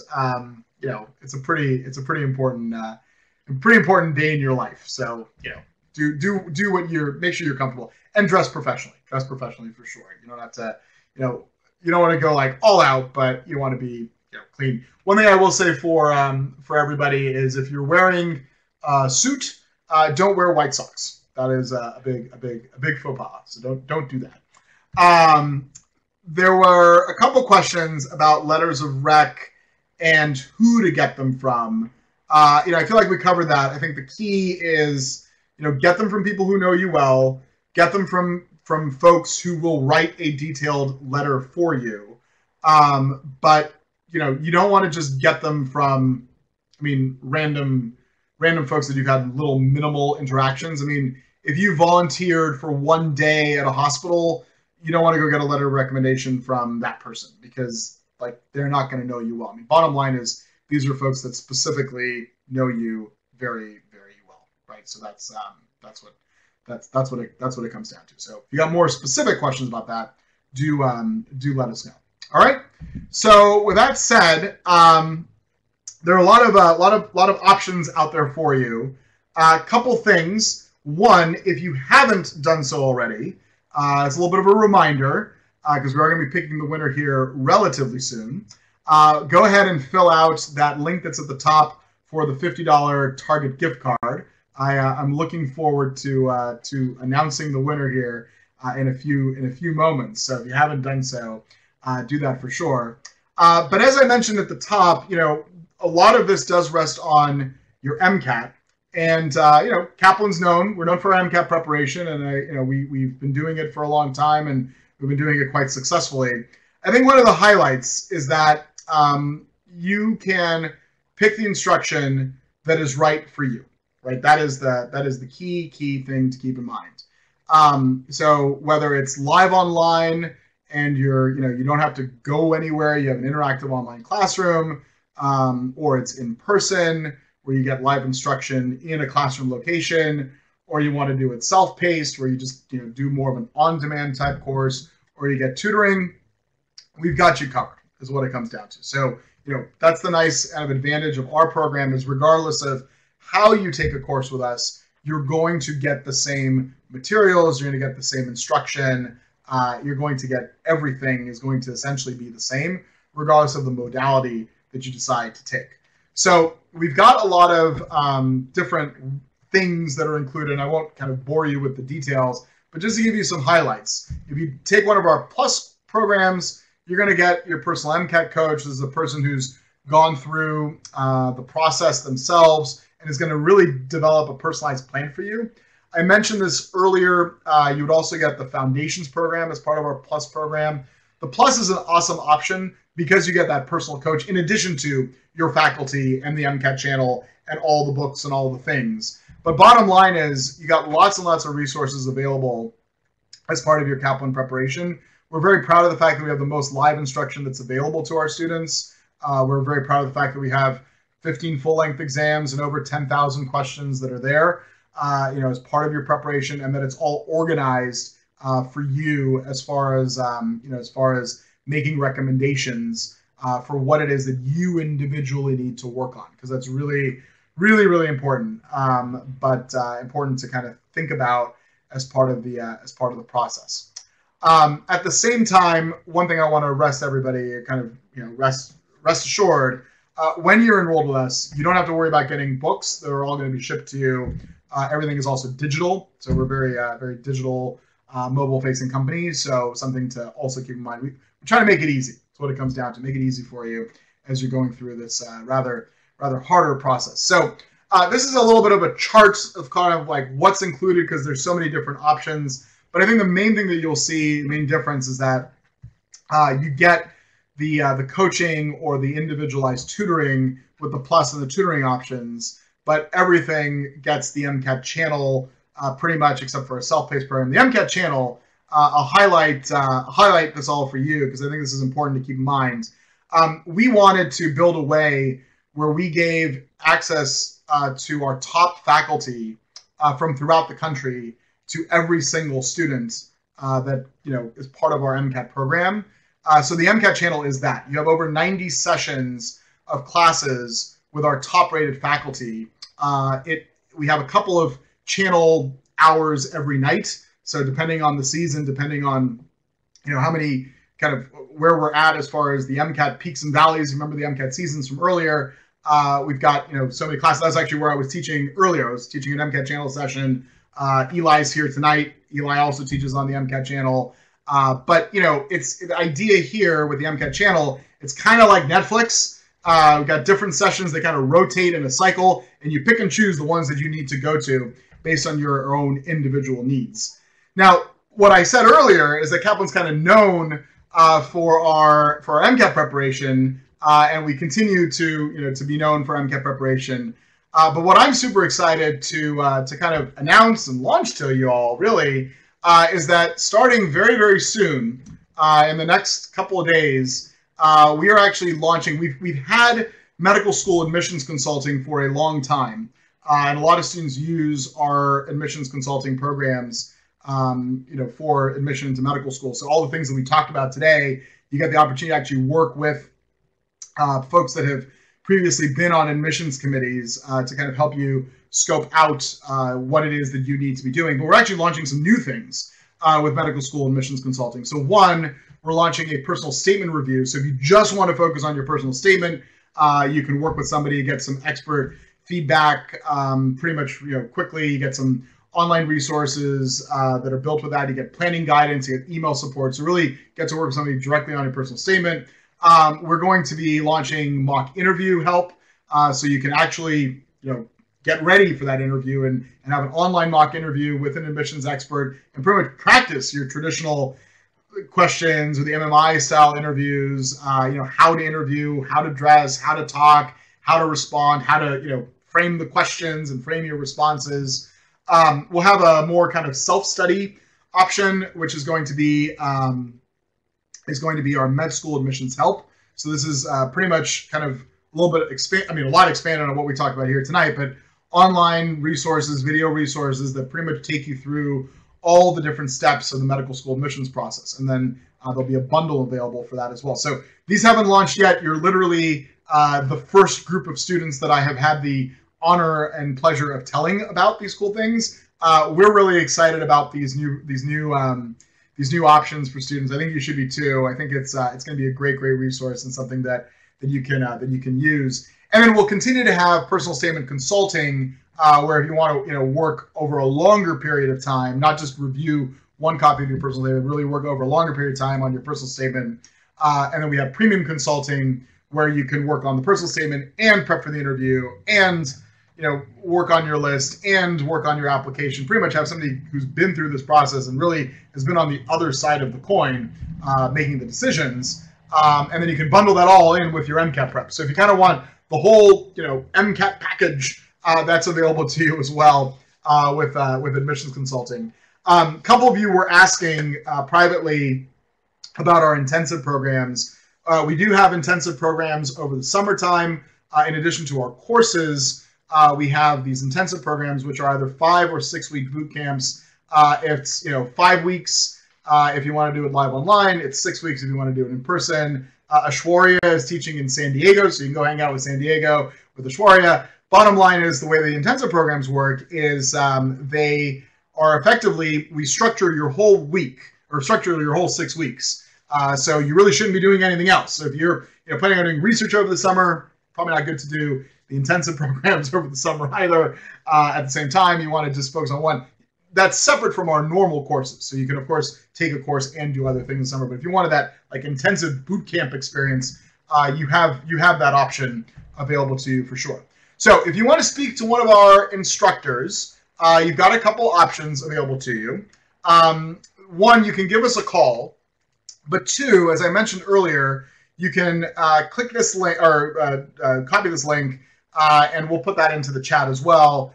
And you can see that. So click on that in the chat, and what you can do is set up a time to speak to one of our instructors and kind of figure out what the right options are for you, whether it's admissions consulting, or it's just personal statement, or it's MCAT, and kind of depending on where you're at, if you're interested in kind of getting going. We do have a sale going on right now. It's in honor of National Doctors Day. So it's actually $300 off of our MCAT programs, and then $400 off of our intensive programs. So save a little bit of money as well. But again, my recommendation is click on that link, talk to us, or if you already kind of know what you want to be prepping for, you can go to our website and you can get yourself enrolled right from the get-go, as it were. So with that said, I wanted to take this opportunity to really open it up to questions. I see one question that came in. I see a bunch of thank yous that have come in as well. I'm going to open up to questions and answer a couple questions, and then I'm going to get the winner for the drawing. So we're going to see who won, because that's super exciting. We have a question that came in as far as custom-built lessons. Custom-built lessons, the question is, can you request homework assignments, and can you request more structure? So yes, you can request more structure in a variety of ways. The way that the system actually works, so we have this really, really cool, I wanted to show this to you guys. So remember I mentioned there's that personalized results and the personalized kind of smart reports. So what we do is we actually analyze your individual performance as you are taking tests, as you are doing work. And all this analysis feeds into a series of recommendations. So it fits into a series of recommendations. And so it actually says, here's what you individually should be working on next as far as your preparation is concerned. So the smart reporting system is something that's available to all of our students as part of the program. And it literally gets smarter about you the more you use it, because it's like, okay, you've done this, now you got to go do this, et cetera, et cetera. So that's really, really, really awesome. And then, of course, you have your instructors. If you're working with one of our Plus coaches, one of our med school mentors, as far as if you take one of our Plus programs, then you'll have that personalized attention even more so. It's kind of like having a personal trainer, right? You've got that personalized attention, if you will, as you're going through, for sure. There was another question that came through, which I just wanted to point out. This one other bit here. As far as the practice was concerned, we have tons of practice. So the question was, how much practice do you get? We have tons of practice, but it's not the amount of practice I think that's important. The types of practice is what's important. Remember I said earlier, I showed you that chart as far as you're going to kind of start low and you're going to build up as far as your practice goes. So we've got it organized in all sorts of different ways. We've got a Q bank, which is actually adaptive now. So, anybody who's starting a new course, you're going to see an adaptive Q bank. The adaptive Q bank literally always is trying to challenge you as far as topics go. But you can customize it. You say, I want to work on thermodynamics, or I want to work on electrostatics, or whatever it might be. You've got section tests, so you just want to drill a section, or passage-based tests, you just drill on passages, whatever it is that you're individually going to need. And then you got full-length exams, and you've got all the material from the AMC. So you're never gonna run out of questions. I've never had a student who's run out of questions in 19 years. So actually, I take that back. I had one student who did every single question because he I made a joke in class. I said, I'll take anybody who finishes all 10,000 questions out for a burrito, and Scott really wanted a burrito, so he did all 10,000 questions. Now, in all seriousness, he did do all 10,000. He did just fine. He went to med school. He's in residency now, actually. Bottom line, he didn't need to do all 10,000. He would have done just fine. But you won't run out of questions. You don't have to go finding questions elsewhere, as it were. So with that said, I'm going to announce the winner, and then as we're announcing the winner, I want you to put the questions in that you have, and we'll get to them about anything and everything that we spoke about here today. The winner, so congratulations to Shakia Williams. You have won a $50 Target gift card. So woohoo!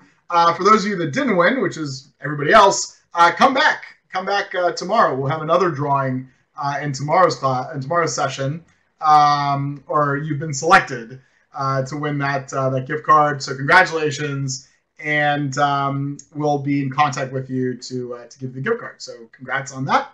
But come back tomorrow, and we'll have more because it is So You Want to Be a Doctor Week. But with that said, let us know what questions it is that you have, and we'll be more than happy to answer them kind of as we go here today. So let's see what's brewing. So I see a question about having a master's degree prior to medical school, avoiding the admissions decision. The short answer is yes and no. Medical schools will consider master's degree as a level of advanced work, but it won't really, because the GPA that they calculate is very specific to the classes that I showed you earlier. So it's not going to those grades aren't going to boost into that GPA. There are post-bac programs for remediation as far as GPAs are concerned, and oftentimes those are linked even with medical school programs. So those do help for sure. Bottom line, what medical schools want to see is a commitment to learning and improving, and a commitment to a future career in medicine. So if you can demonstrate that, you're going to be in good hands as far as the application is concerned. But don't go get a master's just for the sake of being admitted into medical school. Be very careful about that. Go get a master's in something that you're going to enjoy and a skill that you're going to be able to use later down the line. There was also a question that came in a little bit earlier, my apologies, about volunteer hours versus clinical experience.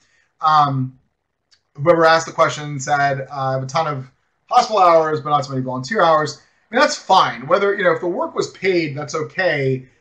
The volunteer aspect shows your, commitment to something without a monetary reward. But here's the deal. As I said earlier, everyone, including admissions officers, are human, and everyone has a different story. Maybe you were working and needed to get paid so that you could put rent or put food on the table, or if you have a family or whatever it might be. It's not going to ding you, is what it's going to come down to. They're not going to say, oh, if you had done this work for free, we would, admit you at the end of the day. Really what they want to see is that you've had a commitment to things, and you've learned things from it, whether it was paid or not. Especially if it was paid and in the healthcare profession, that tends to be not a problem for sure in the long run. Brittany, I think you were the one who would ask that question, so hopefully if you got follow up on that, let us know. We'll be more than happy to answer that for you. I see a bunch of thank yous coming in or that have come in. Big thank you to you. You're all very, very welcome. Hopefully this was informative. You learned something, or if anything, got a little different perspective on things. And, best thing for you to do is to use it. So use this information, as it were, to better your application along the way. There was a question about GPA and whether it was cumulative or, the grades. Here's the thing about GPAs on the application. The GPA is not the GPA that's on your transcript. So the GPA is calculate. You put in all your grades, and then they calculate what's called a BCPM, which is the biochemistry, physics, and math GPA. So what's known as the science GPA. There are classes that they don't consider in the overall GPA, and there are classes that they do consider in the overall GPA. So medical schools actually get a whole bunch of different metrics. They get your science GPA, they get your overall GPA, they get your non-science GPA, they get your major GPA. So you'll categorize each grade when you put it in there as far as your courses are concerned. There was also a question about AP credits. If you AP'd out of a science in school, that's fine. Depends on the schools the med schools that you're applying to. That's where you got to look at the MSAR. You got to call the schools or go to their websites and see what they say as far as AP credits, because they all handle them a little bit different. I know some schools that don't handle them at all or don't accept them at all. But let's say you AP'd out of bio, but you took upper division biochemistry. That's fine. That's part of your biology, your BCPM GPA, right? And then there's your pre-med GPA. So it all varies. Bottom line is, take classes that interest you and that you do well in, right? That's what it comes down to at the end of the day. There was another question. Shorty, you'll let me know who asked this one. When's the best time to start preparing for the MCAT? And do you have access specifically to the Kaplan materials after you finish the class? The short answer is, with us, when you enroll in a class, so let's say you enroll in a class today that starts in, I don't know, June, for instance. So you sign up today, your class starts in June, like the actual sessions start in June. Angelica asked this question. Thank you. So this is good for all of you to know. your class started in June and you're going to test in August, for instance. You have access to your Kaplan materials from the day you enroll until the last day in August, essentially. So whenever it is that you're testing in August, which means you might not start coming to your core classes. However, you're going to start coming to the MCAT channel. So, you sign up today, tomorrow night, you come into the MCAT channel and you get your books and you start that content review that we spoke about earlier. So you literally get started right from the get-go. You do not need to only study for the MCAT when your classes start happening. So you can start now, essentially. And a lot of students will do that. They'll say, especially if you're studying in the summertime, you'll start now, get enrolled, kind of warm up, and then kind of go, full on into your MCAT prep later on. There was another question. I just want you to let me know who asked this one because it's a good one. Can a good MCAT score compensate for a lower GPA? And the short answer is generally yes. So because the MCAT score shows your potential, so Erlene, thank you for asking that, because your MCAT score shows your potential for how you will do in medical schools place a lot of attention onto that score, sometimes more so than the GPA, because remember, the MCAT score is the one thing that is standard across the board. The GPA is how you performed in those classes at your institution at that time that you took those classes. The MCAT score is a standardized exam. Everyone's being evaluated on the same metric. And so medical schools will consider that. In fact, we've seen it happen where students who maybe the GPAs, you have a rough couple of years, maybe you're getting used to living on your own and being in college, but you've got the potential. The MCAT score allows, shows that through as far as the scores go. So yes, it does work in that direction. It doesn't work in the other direction.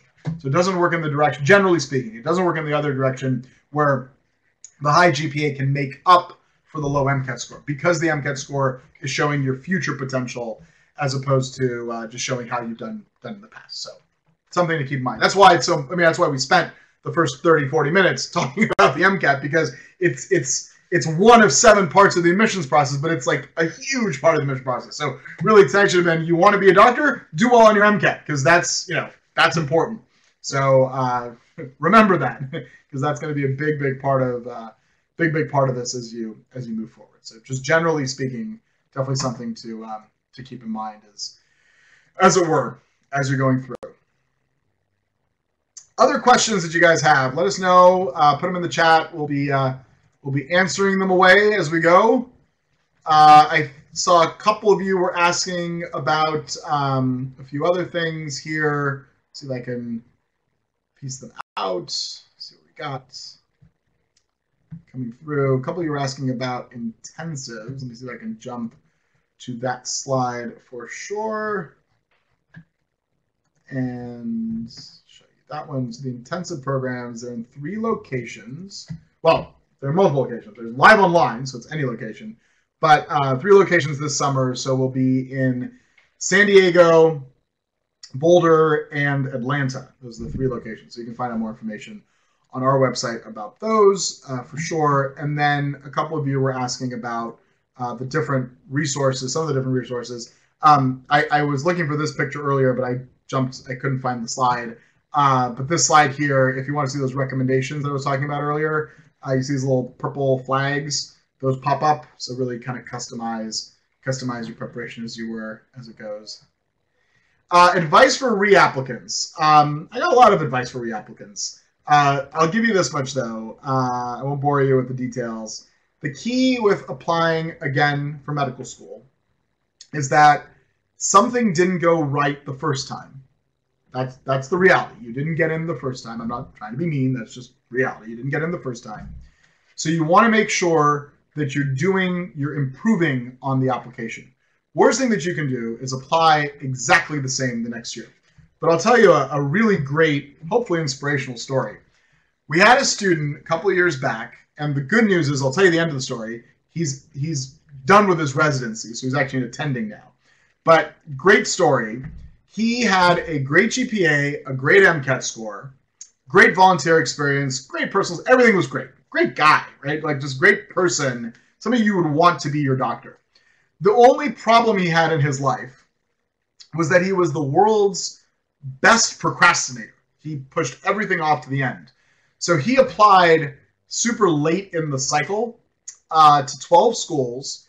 He got an interview at one and was waitlisted, and actually got a call from that one school, which ended up being the last school that he wanted to go to, but he'd applied anyway. He got a call from that school saying, "You've got a spot," and he turned them down because it was already the middle of May.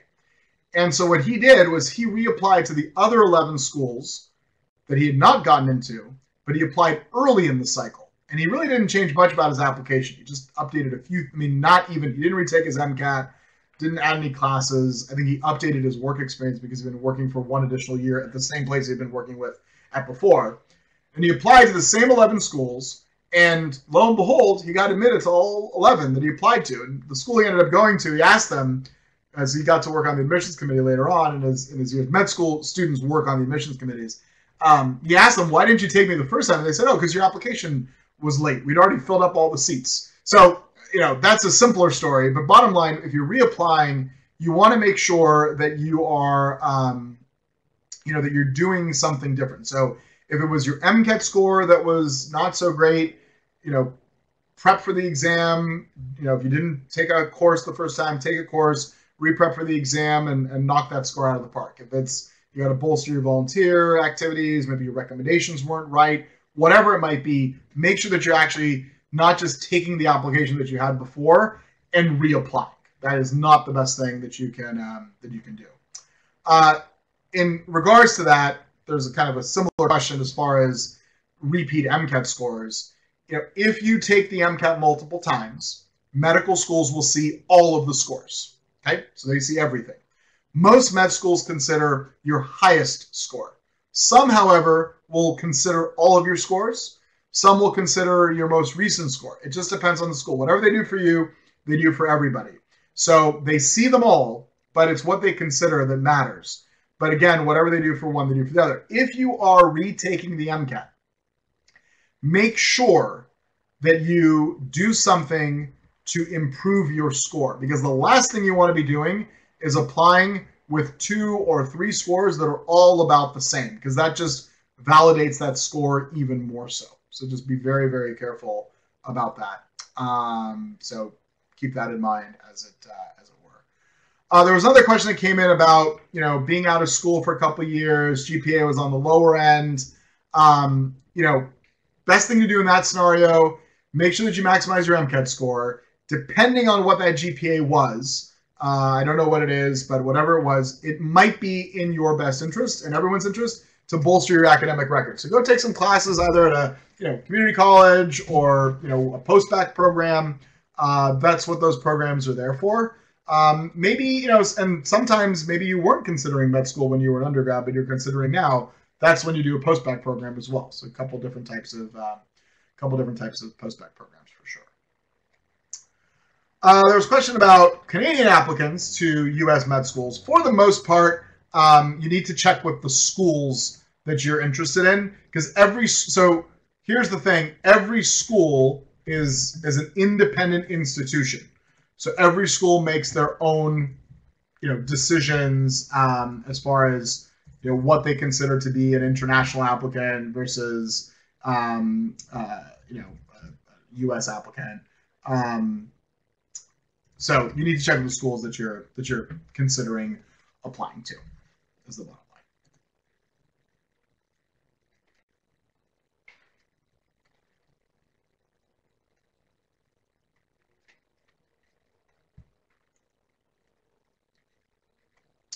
One thing that has more recently become a trend, just as a side note, for Canadian applicants and also for international applicants, are the osteopathic schools.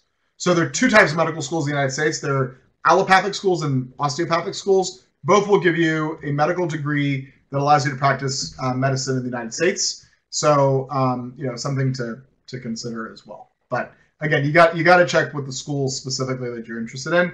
And you know what a great spot is for that? The MSAR, the Medical School Admissions Requirements book from the AMC. That's the place to check. Cool stuff. Well, we're going to wrap this up in a couple minutes here, but if there are any final questions that we can answer, let us know. We'll be more than happy to get those answered for you. So you can go ahead and type those into the chat. As I said, if you are thinking about signing up for a class and just got to get some questions answered, you can schedule some time to talk with us by clicking on the consultation link there. If you know which class you want to take, go to our website and you can get enrolled. Hopefully our paths will cross. I know Eli and I were on the channel all the time, so I'm sure our paths will cross for sure there. And big thank you to Ashwarya and Kaylin and Eli and Henry and Owen and also Greg, actually, who's been running the show behind the scenes here. So big thank you to my colleagues. It's always a pleasure to get the opportunity to work with you. And big thank you to each and every one of you. So we hope that got your questions answered. If you have any final ones, let us know. We got a couple minutes left. But other than that, I will wish you all the best of evenings. And, let us know what questions you have about getting started with your MCAT preparation and starting to going on that journey to wear a white coat, for sure. There was a question about international programs, specifically Caribbean programs. Check the programs if you're applying outside. So if you're applying to a program outside of the United States, make sure that, one, they follow the U.S. curriculum, because really what it's going to come down to is the board exams. So you want to make sure that you're ready for the board exams. And most schools do it just fine, but just make sure that you have that and that it's one of the more trustworthy programs. It's not going to disappear overnight, which has sadly happened sometimes where students have basically been abandoned. And then, of course, check with because you'll do your rotations usually in the United States, so check with that as well. So there was another question about, can prerequisite exams be taken after you submit your application? Oddly enough, yes. The way the medical schools work for the most part is that the pre-med requirements are required to be completed before you start the program. So there will be occasions where maybe you haven't taken one or two, usually one of the prereq requirements, and you'll be admitted. Actually, I was talking to a friend of mine who's an admissions officer, and he was sharing a story where they had a student who was in that situation, great GPA, great MCAT score, et cetera, just hadn't taken, I think it was physics, the second part of physics, and had been offered a position, top medical school, had been offered a position on the contingency that they complete that one course. And the student wrote to them and said, I'm not going to be able to take this course over the summer because I want to go on this big trip to Europe with my friends. Is that okay? And the school said, no, it's not okay. If you want to come here, we need to see that grade. Otherwise, don't bother showing up for orientation.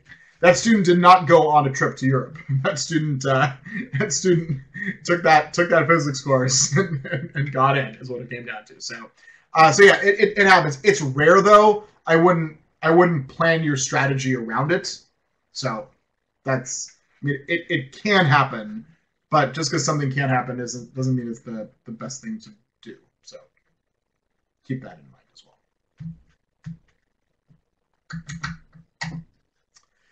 There was another question about DO schools and their application process versus MD programs.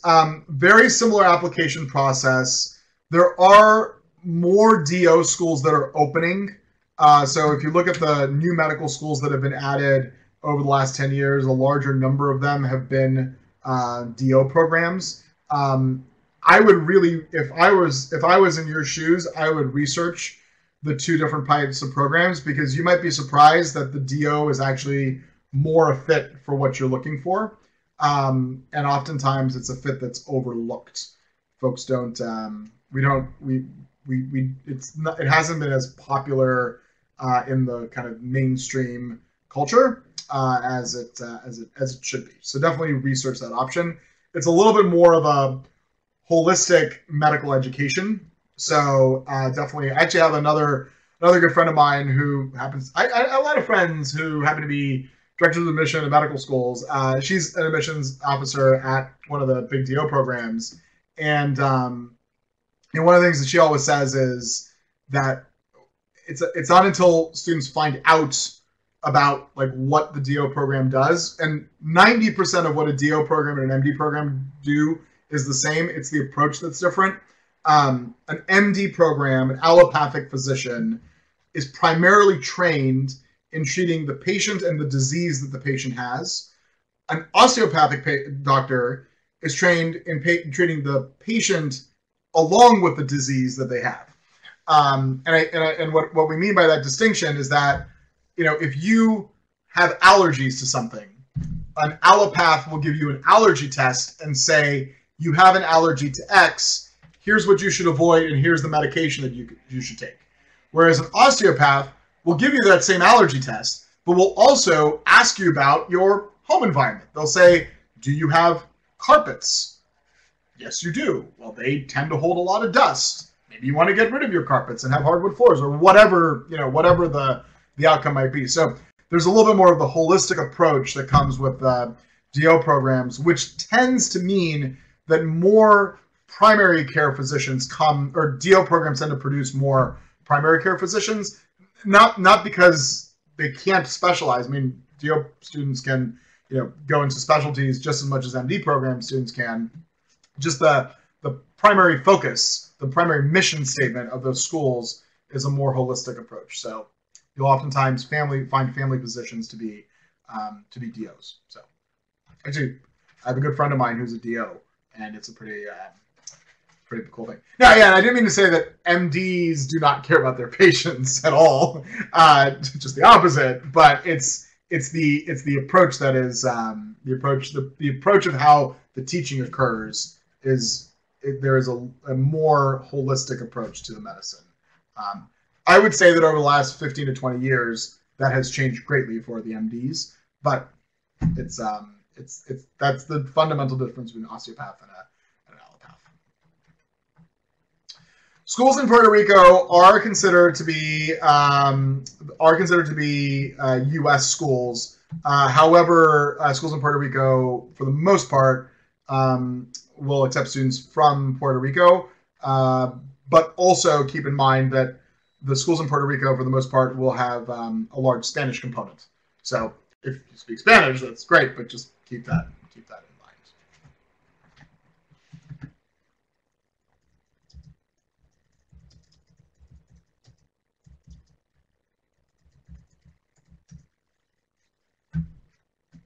All right, well, it's the top of the hour.